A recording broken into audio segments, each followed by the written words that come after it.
Hey, everyone, it's Damien, aka Sleepy Reader. This is my comic book thoughts of the week. Um, I read 14 new-ish comics this past week, and I thought I'd give you my thoughts on them. I've ranked them from the ones I enjoyed least down to the ones I enjoyed most. I'm not feeling in the mood to do numbering on them like I usually do in my videos, but I'm just gonna quickly give you some thoughts on different ones. Um, Ain't No Grave #3. For some reason, I thought this was only a 3-issue series. I'm really losing patience with this. The art's kind of cool, um, kind of weird in a way. The story, of course, is quite weird. Uh, yeah, it just doesn't quite click with me with this, I don't know, underworld of the Wild West where death maybe exists and other people, and it's kind of like hell, I guess, but you can just go to it, or our heroine somehow could just get there because she wants to live longer and not die of cancer to be with her family. At least that's my rough understanding. Um, Rocketeer Breaks Free #1. I don't think I'll buy any more of these, although I really enjoyed some of the art. Other bits of the art seemed kind of static and weird. Um, Sometimes the lead character, uh, Cliff Secord, I think that's his name, he looked odd in some of the pictures, but a lot of the illustrations are very nice in here. And I think it's written by the artist, Stephen Mooney. And writing wise, it just feels meandering. It feels like the story hasn't even really started in this first issue. He's trying to set up characters and stuff, so it might really pay off well in later issues. But judging by this first issue, he's not got much of a plan.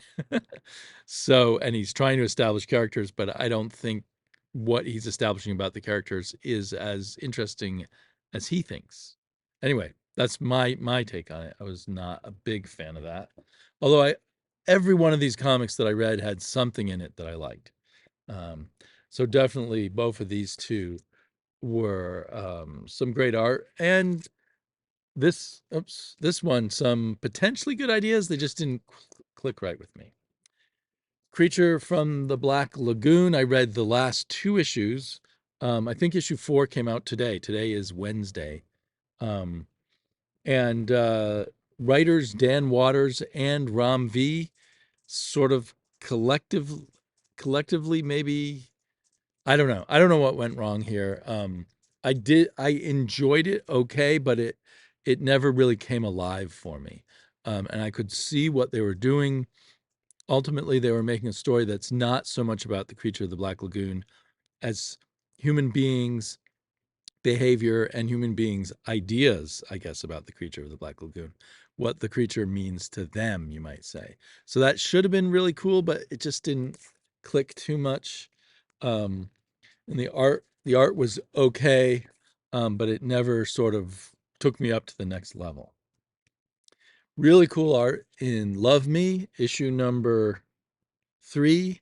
I can't see where this is going. Um, our robot hero is still trying to find the woman he believes he loves, and some stuff happens. Just a little bit of stuff happens in each issue. Um, this might end up making a great trade read. It depends. We'll have to see how long it goes for and what develops. So it was fun. I mean, as I've said with every issue, I just kind of enjoyed the quirky art, the cool coloring, and the story is enjoyable enough, but there's not a lot per issue, like I said. Savage Dragon, man, this is a mishmash of different things.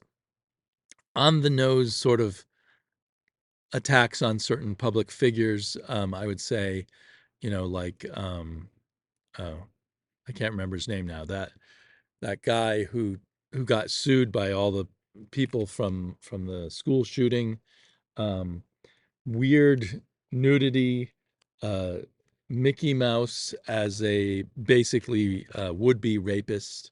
Um, uh, yeah, it's all over the place. Don't look, naughty stuff, and art that I really enjoyed. So I really enjoyed this, but I also, like, I don't know. There's just some of it was like fingers on the chalkboard, and other parts of it was really cool.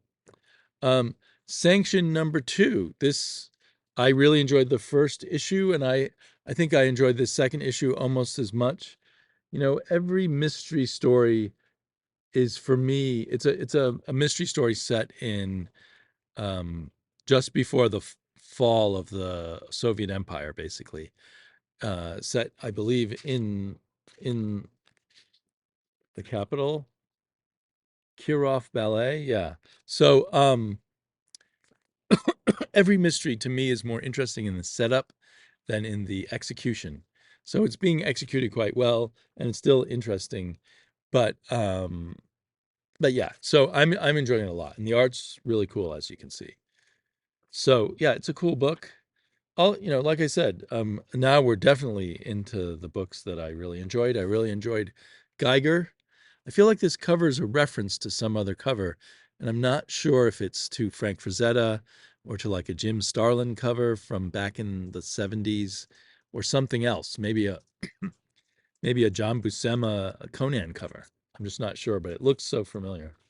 Um, the saga continues of our Geiger hero and his atomic knight that he works with.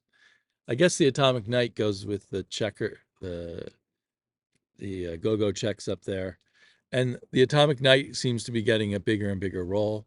So it's another really fun issue, and also another really fun issue of Redcoat.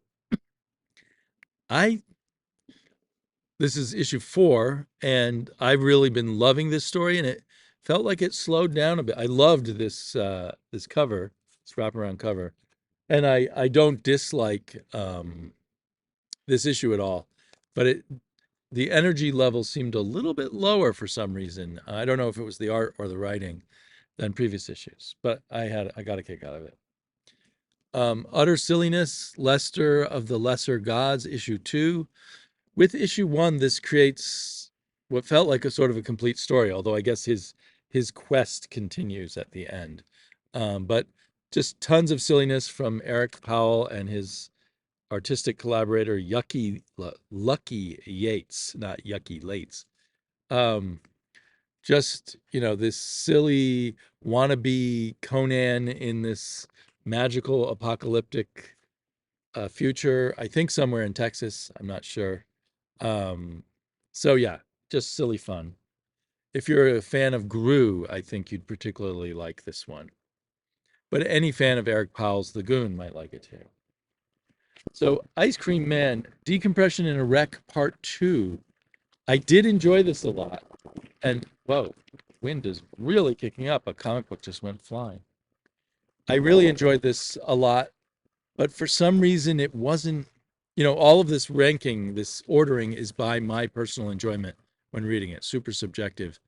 And somehow I couldn't get into this issue as much as I do the average Ice Cream Man issue. Um, it had a clever thing where at the end of the story, so a character in the story is talking about a story he wrote, his first accepted publication, which got into the New Yorker magazine. And maybe that, just because I know enough about writing to know, you don't usually sell your first story to the New Yorker magazine. Anyway, and then the story in here was kind of a now I think about it, it was very clever. It was a recapitulation of the story in the comic, only with a different ending. So that was interesting. Um, but maybe this is his first time doing a two-part story, and although each story stands alone also, uh, but maybe it just didn't. I don't know. Maybe it just didn't feel as fresh to me or whatever. Or maybe I just wasn't in the mood for it.